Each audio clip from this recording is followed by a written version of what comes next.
Hi, Karan. I'm Vijayalakshmi. Hi. And my question to you is each time when you think about combinations, because a lot of times, the audience who have been watching your show religiously for all these years expect certain actors and certain people to grace the show. But for you, it's always about combinations and how. So I want to ask you, how are these thought through? Like, is it basis on relevance? Is it basis on social media chatter? Is it basis on the combinations? How are the combinations just thought out? You forgot availability and intent. Best.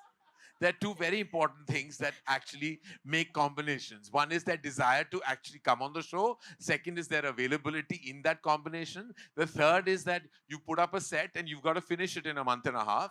And you've got to kind of, those are external factors that people don't think. It's very easy for you to say, get A and B together. But are A and B in town during that time? Are they busy? Do they even want to come? I can't force anyone to come on the show. They have to want to come. And sometimes they want to but are not in town and are genuinely busy and tied up, and they're not being able to, B is not being able to match A, and A is not being able to perhaps match C that you have thought of. And then it's, as I said, it's availability, it's intent, it's infrastructure, it's so much goes into combining two people together. And that's the God's honest truth. Like, everybody has said, why can't you get, and I'm like, I'm not a magician.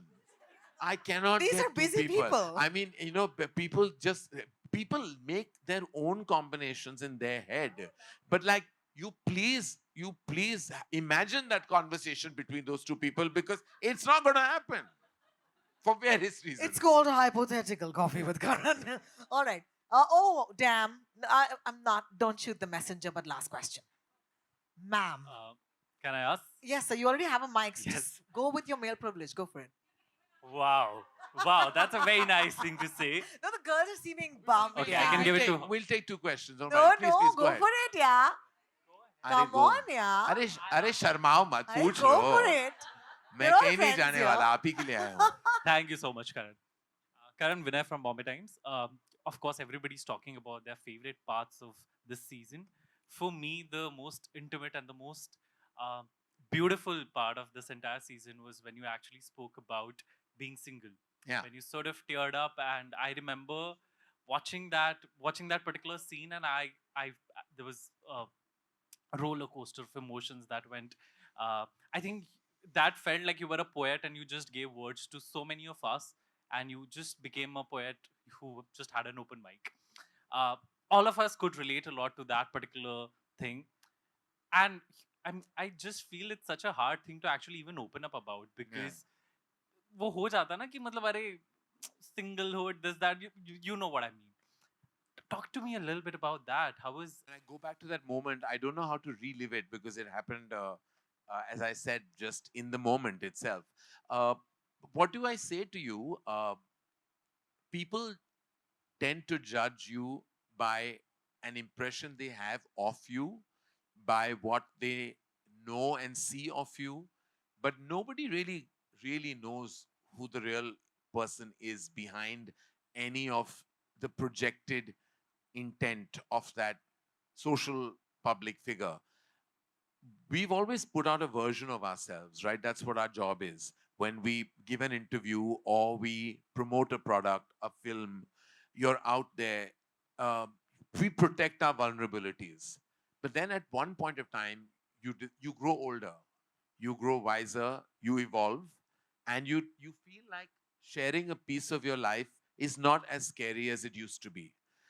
I've already written a book when I was 43 years old, which was 80% of what I could share.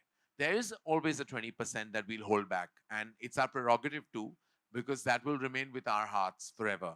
That moment was true because it is true. There is, I have two children. Obviously, I'm co-parenting them with my mom, not with a partner, and that means that I have a single status, and that single status is occupied, is filled in with a lot of work. I push in so much work in the day that I don't think about that status. And that's what we all do. When you're single and you're lonely and you're perhaps not wanting to address that loneliness, you pack in your day with things because you want to distract yourself from the core. And then you believe that if you have great friendships and a great family life, it can actually compensate for the lack of a passionate, intense romantic relationship. Nothing can replace that. You must understand, life is full of boxes. You know, parents fill one, children fill the other, friends fill the other.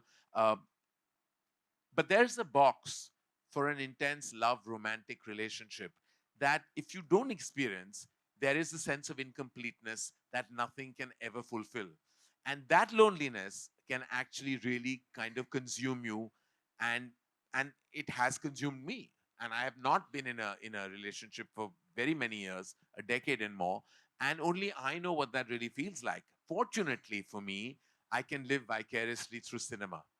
I can create those stories that I and characters that perhaps that I would like to kind of either romantically be inclined with, or just fulfill that part of love and romance in my life. Not everybody has that leverage. I am a filmmaker, I'm a storyteller. What I can't experience, I can write and execute on celluloid. And that to me is my biggest privilege, that of being a filmmaker.